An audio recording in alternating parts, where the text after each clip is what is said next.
All being All played. backed by $100 of vault cash, just 10%. But as I said, reserve ratios vary wildly. On some deposits, it's 10%. On others, it's 3%. And on some forms of deposits, reserve requirements are zero. The result is that the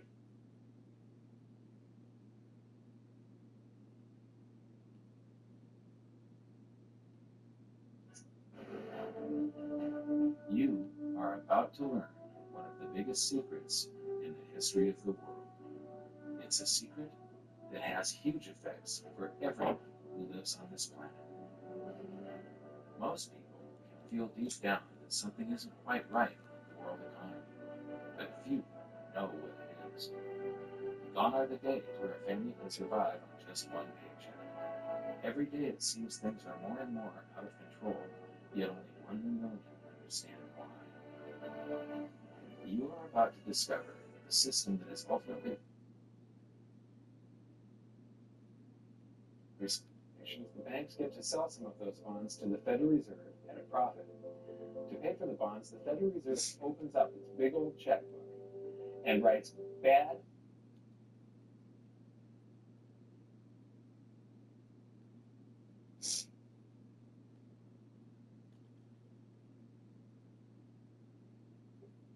Every modern society creates currency in pretty much the same way.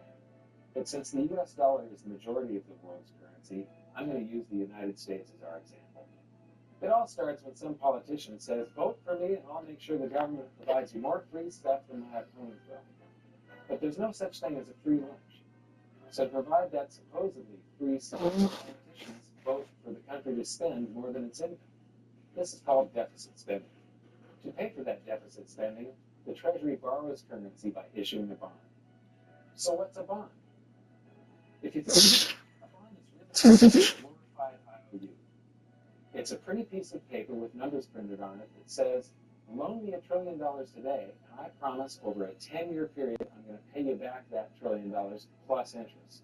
But what you need to understand is that Treasury bonds are our national debt. These glorified IOUs are to be paid back by you, I, and our descendants through future taxation. Therefore, when the government issues a bond, it steals prosperity out of the future so that it can spend it today. The Treasury then holds a bond auction, and the world's largest banks show up and compete to buy part of our national debt and make a profit on it by earning interest. You'll notice that as we move through this process, the big banks are there, taking a cut every step of the way. This isn't by chance, as you'll see shortly. Then, through a shell game called open market operations, the banks get to sell some of those bonds to the Federal Reserve at a profit. To pay for the bonds, the Federal Reserve opens up its big old checkbook and writes bad, bogus, counterfeit checks that should bounce because they're drawn on an account that always has a zero balance. There isn't 1 penny in there. To quote from the Boston Federal Reserve, when you or I write a check, there must be sufficient funds in our account to cover that check. But when the Federal Reserve writes a check, there is no bank deposit on which that check is drawn. When the Federal Reserve writes a check, it is creating money. The Fed then hands those checks to the banks, and You're at this dealing with point, a big old currency fucking springs into Ponzi scheme. existence. The banks then take that currency and buy more bonds at the next Treasury auction. But what is a check? A check is also an IOU. When you write a check, you're making a note that says, here's my IOU for cash. All you have to do is go to the bank and pick it up. Now, it's very, very important that you understand this process because we're going to come back later and show you the devastating effect this has on you. The Treasury issues IOUs, bonds. The banks then buy those IOUs with currency. The Federal Reserve then writes IOUs, checks, and hands them to the banks in exchange for the Treasury's IOUs, the bonds. And currency is created. So what's really happening is the Federal Reserve and the Treasury are just swapping IOUs, using the banks as middlemen, and abracadabra, presto, currency magically springs into existence. This process repeats and repeats over and over again, enriching the banks and indebting the public by raising the national debt. The end result is that there's a buildup of bonds at the Federal Reserve and currency at the Treasury. This process is also where all paper currency comes from. The Federal Reserve and the government mistakenly call it base money because they didn't watch episode 1 of this series and they don't know the difference between money and currency. But I will correctly refer to it as base currency because it is not money. It is currency, and as we've learned, there is a big difference. Money has to be a store of value and maintain its purchasing power over long periods of time. We learned in episode 1 that earlier in our history, our paper currency was just a plain check. It was a representation for real money of intrinsic value, the gold and silver that was held on deposit at the Treasury. You could walk into any bank and slap your currency, like say a $20 bill, on the counter, and redeem it for real money, a $20 gold piece. But now, this base currency that's piling up back here is really nothing but a receipt or a claim check on an IOU, that bond. So it's really nothing but a supply of numbers. The Treasury then deposits the newly created currency into the various branches, and the citizens say, hey, thanks for that. And the government does some deficit spending on public works, social programs, and war. The government employees, contractors, and soldiers then deposit their pay in the banks. Now, this may come as a shock to you, but when you deposit your currency with the bank, you're not actually depositing it into an account to be safely held in trust for you. Instead, you're actually loaning the bank your currency, and within certain legal limits, they can do with it pretty much anything they please. This includes gambling in the stock market and loaning it out at a profit, of course. Now this is where the machine of currency creation really gets cranky, because this is where something called fractional reserve lending comes into play. Fractional reserve lending is exactly what it says. The banks are allowed to reserve only a fraction of your deposit and loan the rest out. Although reserve ratios may vary, I'm going to use a 10% reserve ratio as our example. If you deposit $100 in your account, the bank can legally take $90 of it and loan it out without telling you. The bank must hold $10 of your deposit in reserve just in case you want some of it. These reserves are called vault cash. But why does your bank account still say you have $100 if the bank has stolen $90 of it? Because the bank left IOUs it created called the bank credit in its place. Now, I know this sounds crazy, but here is black and white from the Fed. Commercial banks create checkbook money when they grant a loan simply by adding new deposit dollars in accounts on their books in exchange for a borrower's IOU. These are nothing but numbers that the banks type into their computers. And even though these bank credit IOU numbers are very different from base currency numbers because they only exist in computers, they are still currency. So now there is $190 in existence. Now the reason people take out loans from the banks is to buy something. They're going to buy a house or a car or something like that.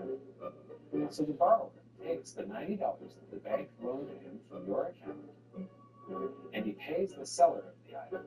But then the seller deposits that currency into his account, and his bank loans out 90% of that and leaves bank credit numbers in its place. So now there's $271. This process repeats and repeats until under a 10% reserve ratio. Now wait a minute. Wait a fucking minute. You see exactly what the fucking banks do to me and you.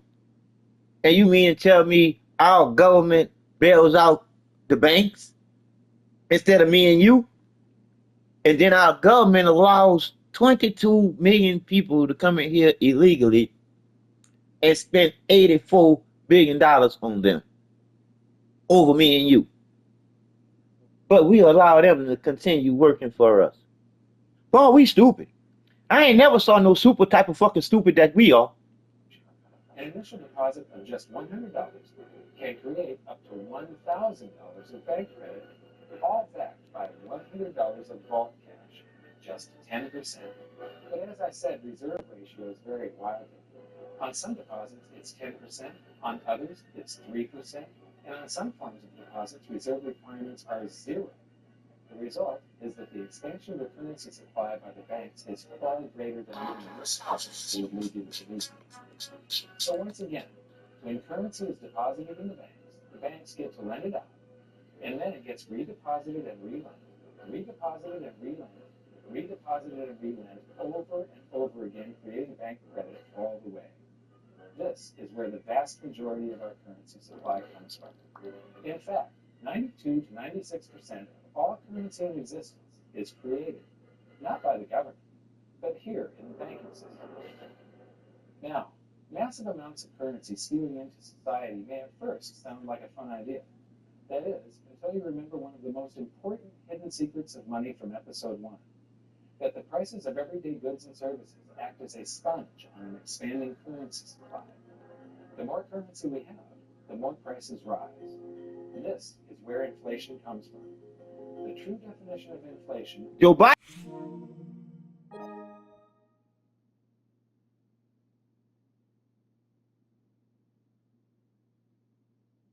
Biden stole the fucking presidency from Donald Trump.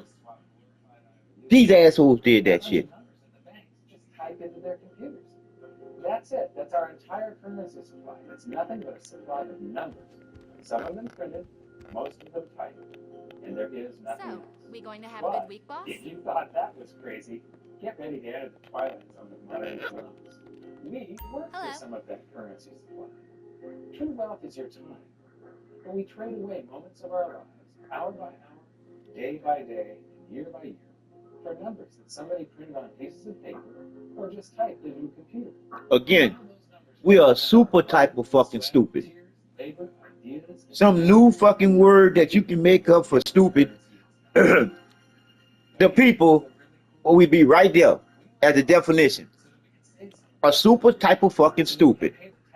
The people of the world. Did I mention that I haven't? That's all I can say. They then turn it over to the Treasury so that the Treasury can pay the principal plus interest on that bond that the Federal Reserve bought with a check, drawn in an account that has nothing in it. Now let's do a recap on this section because this is where the system begins to rot. Remember, I'll do anything as long as it's legal. Much of our taxes are not used for schools, roads, and public services, but to pay interest on bonds that the Federal Reserve bought with a check drawn in an account that has nothing in it. The Federal Reserve is committing fraud. But here's one of the biggest secrets of them all. Before the establishment of the Federal Reserve, there was no need for personal income tax. The Federal Reserve was created in 1913, and that very same year, the Constitution was amended to allow income tax. Do you really think this was just a coincidence? Ask yourself how much income tax you've paid over your lifetime. Much of it has been silently siphoned away into the hands of those who own the system. Yes, this system has owners. Who they are is an even bigger secret that we'll get to shortly. You're looking very sharp, boss. It's all based on a huge paradox. There was interest due on that bond, and there was interest due on every one of those loans that the banks made. That means that there is interest due on every dollar in existence. Let me ask you something. If you borrow the very first dollar into existence, and that's the only dollar that exists on the planet, but you promise to pay it back plus another dollar's worth of interest, where do you get the second dollar to pay the interest? The answer is that you have to borrow that one into existence and promise to pay it back with interest as well. So now there are $2. We gonna make some deals? But you owe 4. And so on and so on. The result is there's never enough currency to pay the debt. There is always more debt in the system than there is currency in existence to pay the debt. Therefore, the whole system is impossible. It is finite. It will come to an end. What would happen if the government stopped borrowing to do deficit spending? Are the payments on those treasury bonds going to stop? What would happen if the public stopped borrowing and going deeper into debt? Are your house and car payments going to stop? No. There is a payment due every month on the principal plus the interest on every dollar in existence, and those payments do not stop. If we stop borrowing, then no new currency. We pay people to lie to us. Currency that we used to make those payments. Whether you're making a payment on a loan or paying tax to make a payment on a bond, the portion of the payment that goes to pay off the principal just give me the word and I'll make it happen. That portion of the debt. But the debt also extinguishes the currency. Currency and debt are like matter and antimatter. When they meet, they annihilate each other. If we just pay off the principal only on all the loans and bonds that exist, the entire currency supply just vanishes. So if you do know that I've got 2 degrees, both in finance. The whole thing goes into a deflationary collapse under the weight of those payments. Politicians and pundits alike talk about balancing the budget, paying down the debt, and living within our means. They don't understand that that is deflationary. It is impossible to do under our I'm here current for you, boss. monetary system without 100%. collapsing the whole economy. This is why any talk of a debt ceiling is not only ridiculous, it's delusional. That's why they don't want to talk about the debt ceiling no fucking more.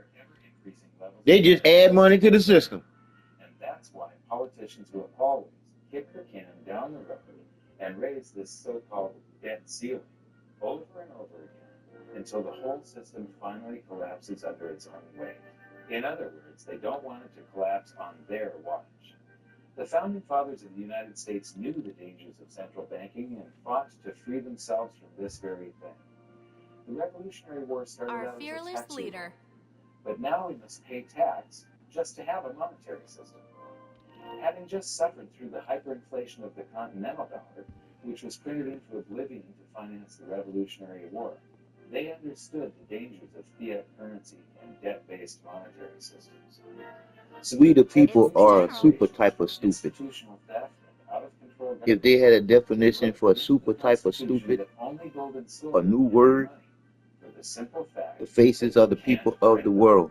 Our current system is not only unconstitutional, but it robs us of the liberty and prosperity our forefathers It'll be fought their and died face. for. We are all feeling the effects of ignoring the Constitution right now. By forcing more currency into circulation, our purchasing power is diluted. Inflation is a slow and insidious stealth tax that is simply the result of this debt-based monetary system. This system empowers and benefits those who create the currency and receive it first, as they get to spend it into circulation before it has an effect on the economy. They're stealing purchasing power from you and transferring it to the banks and the government every hour of every day because of this false monetary system. And it's not like the people at the You top thought don't about know giving it. me some shares, It's like the boss? Federal Reserve. The decrease in purchasing power incurred by the holders of money due to inflation imparts gains to the issuers of money. This is a fraud. It is a pyramid scheme. It is a Ponzi scheme. It's a scam, and it's a lie. Our entire monetary What's system cooking? is nothing Let but me a know. form of legalized theft. But here's the biggest con job of them all. The Federal Reserve is not federal. It has stockholders. There is no federal agency that has stockholders. What's a stockholder? A share of stock represents a percentage of ownership in a corporation. So the stockholders You're are the looking owners good. of that corporation. Really? Therefore, the Federal Reserve is a private corporation with owners. And you can see it for yourself if you go to the Federal Reserve's website, and it will say the stockholders receive an annual dividend of 6%. Now, we know that the stock in the Federal Reserve was originally issued to the largest banks in the United I'm ready to States. go on this end. But because of mergers and acquisitions through the years, you can't actually trace who owns the stock in the Federal Reserve. That's a very closely guarded secret. My guess would be that the owners are those primary dealers, the banks that get to make a profit by selling part of our national debt, those bonds, to the Federal Reserve, who buys them with a check from nothing. Then we pay tax to pay the principal and the interest on those bonds so that the Federal Reserve can pay the banks a 6% dividend. Don't be alarmed if you don't quite comprehend the deception of this system at first glance. Very few people do. It is purposely complex. The economist John Maynard Keynes once wrote, "By this means, government may secretly and unobserved confiscate the wealth of the people, and not one man in a million will detect the theft." I believe that presented correctly, anyone can understand this system, regardless of how complex it is. So let's do a recap and break it down even more. The way the system works is that, step one, the government creates glorified IOUs. These bonds increase our national debt and put the public on the hook to pay it back. Step two, IOUs are swapped to create currency. The Treasury sells the bonds to the banks. The banks then turn around and sell our national debt at a profit to the Federal Reserve, which they probably own. The Federal Reserve then opens its checkbook that doesn't have a penny in it and buys those IOUs with IOUs that it writes, checks, on a checking account that has a zero balance. Then they give those checks to the banks and currency just springs into existence. And then the whole process repeats. This results in a buildup of bonds at the Federal Reserve and currency at the Treasury, which is really just a supply of numbers. The Treasury then deposits the numbers in the various branches of the government, and we get to step 3. The government spends the numbers on promises, public works, social programs, and war. Then the government employees, contractors, and soldiers deposit their pay into the banks, and we get to step 4, where the banks multiply the numbers by magically inventing more IOUs through fractional reserve lending, where they steal a portion of everyone's deposit and lend it out. That currency gets redeposited, and then a portion is stolen again. And the process repeats over and over, magnifying the currency supply exponentially. Then we work for some of those numbers, which brings us to step 5, where our numbers are taxed. We pay tax to the IRS. We the people are then a new. our numbers over to We the the Treasury. people are So the Treasury should pay the principal type plus of the stupid. interest on bonds that were purchased by the Federal Reserve with a If check they from another. had a Then we get to if they step had 6, the debt ceiling delusion. the The system is designed to require ever-increasing levels of debt and will eventually collapse under its own weight because politicians always kick the can down the road. They don't want it to collapse on their watch. And finally, step 7, the secret owners take their cut. The world's largest banks own the Federal Reserve. Those banks make a profit selling our national debt to the Fed. They make a profit when the Fed pays them interest on the reserves held at the Fed. And the Fed pays them a 6% dividend on their ownership of the Fed. This system is fundamentally evil. It funnels wealth from the working population to the government and the banking sector. It is the cause of the artificial booms and busts of modern economies, and it causes great disparity of wealth between the rich and the working class. And it is only possible because we no longer use real money, we use currency. But worst of all, it is a form of enslavement. Bond is the root word of bondage. Whenever a government issues a bond, it is a promise to make us pay tax in the future. Nobody asked you if you wanted to pay tax today for the prosperity we all enjoyed in the last century. Nobody is asking our children if they want to work hard in the future to pay for the prosperity we're enjoying now. George Washington once wrote to James Madison, "No generation has the right to contract debts the people that can be paid are off during a the course of its type own of existence." By stealing prosperity from tomorrow, if so there we can was spend it today, we if enslave they ourselves if and they future had any generations. definition Now, for this a all super sounds type pretty of bad, stupid. but there is great hope. For you are the greatest threat to this false monetary system. This system relies on the public being ignorant of its workings. Please share this knowledge with everyone you know, because an informed People. public that fully understands the system can build a better future for generations. Would be the definition. And now I leave you with this quote, widely attributed to a former director of the Bank of England. The modern banking system manufactures money out of nothing. The process is perhaps the most astounding piece of sleight of hand that was ever invented. Banking was conceived in inequity and born in sin. Bankers own the earth. Take it away from them, but leave them the power to create money and control credit, and with the flick of a pen, they will create enough money to buy it back again.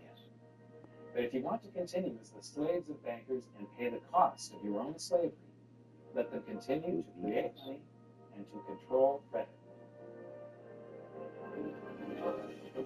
This is the Federal Reserve in Washington, D.C. It's located on Constitution Street. Yeah, located on bullshit land. And again, I'm tired of being fucked over by these fucking people. I don't know about you.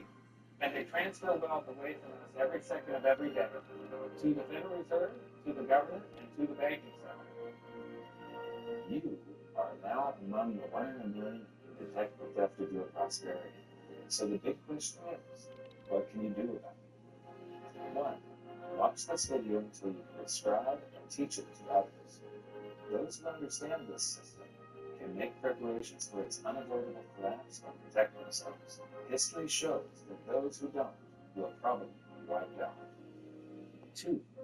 Share this video with everyone, especially those you care about. All it takes is a mouse click or two to get this message in front of millions. Post this video on Facebook. You will see the people of the world. Please share it wherever you can. 3. Join the conversation. The current world monetary system is based on a 300-year-old design meant to enrich a few at the expense of the many. There must be a better way. At hiddensecretsofmoney.com, we've created an open-source platform for the design and development of a new world monetary system. We're calling on every economist, every student, every college, every bright mind, and anyone who cares to join the discussion. In educating ourselves and each other, we can prevent the further loss of our freedoms and maybe, just maybe, win some of them back.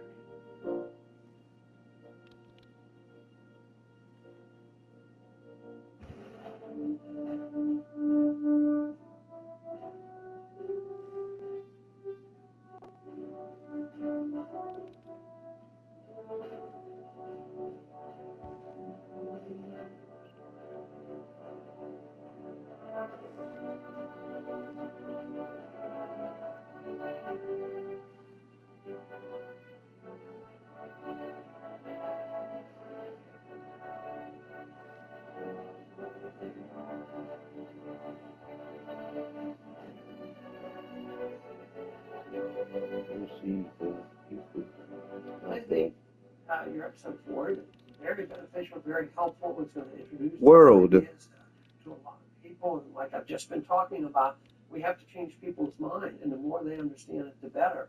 And I think we're at this point now where more people in the last several years, 4 or 5 years, have thought about the Fed than they ever have in the previous 95 years. So I think an explanation and diagrams to show it is very helpful, because quite frankly, they're not going to get it in their grade school, they're not going to get it in their high school, they're not going to get it in college unless they're in a very rare circumstance to understand how this works. You know, for years before I got involved in really studying gold and some of the things I've already talked about today, I was a monetary economist for decades. You know, in your video, you talked about the primary dealers. I was chief counsel and chief credit officer of one of the largest primary dealers for 10 years. So I had an inside seat on the treasury market and have the privilege of working with several former vice chairmen of the board of governors, Manley Johnson and David Mullins, going back to the 80s and 90s. So I'm very immersed in what you were talking about. I thought it was extremely accurate, extremely clear. I didn't think you were stretching on any points. It was really like something out of a PhD course, except that it was very easy to understand. I think it's accessible. I think we're seeing a little bit of a revolution in communications in the following sense. You know, as you point out, the Fed was created in 1913. Well, in 1913, there was no web, there was no YouTube, no Twitter. There was really no one to kind of stand up and oppose the Fed, or call them out, if you will, or really get into a discussion that everyday Americans could follow. That's not true now with social media and everything else. You can reach out to millions and tens of millions of people and tell them what's going on. I think you've done that. You've done it successfully. I applaud it. I think it's a great video. I look forward to seeing it again. I know millions of people will enjoy it. Well, as we know, the Federal Reserve believes it can create money out of thin air, not realize money is supposed to represent real products and services. And what people don't realize is when the Fed does that, in effect, as Keynes pointed out, it's a form of taxation. It's a form of confiscation. And because people don't see it, the politicos get away with it. But it also undermines social trust. It just is corrosive throughout society. We're going to have a lot of turmoil in the coming years, but it's going to be the kind of turmoil that leads to positive things. So don't despair. Get out there and fight, because the tide is going to turn. This is going to be the state's last stand. Thank you. This episode of Mike Maloney's Hidden Secrets of Money was brought to you by goldsilver.com and the new Silver Pegasus round. To learn how to protect your family and turn the coming economic storms into opportunity, visit goldsilver.com.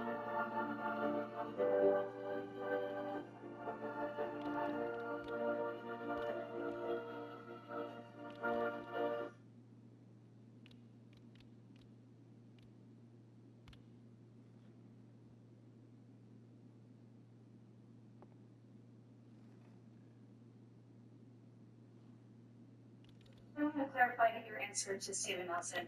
He asked about your comment calling the president a fascist, and your answer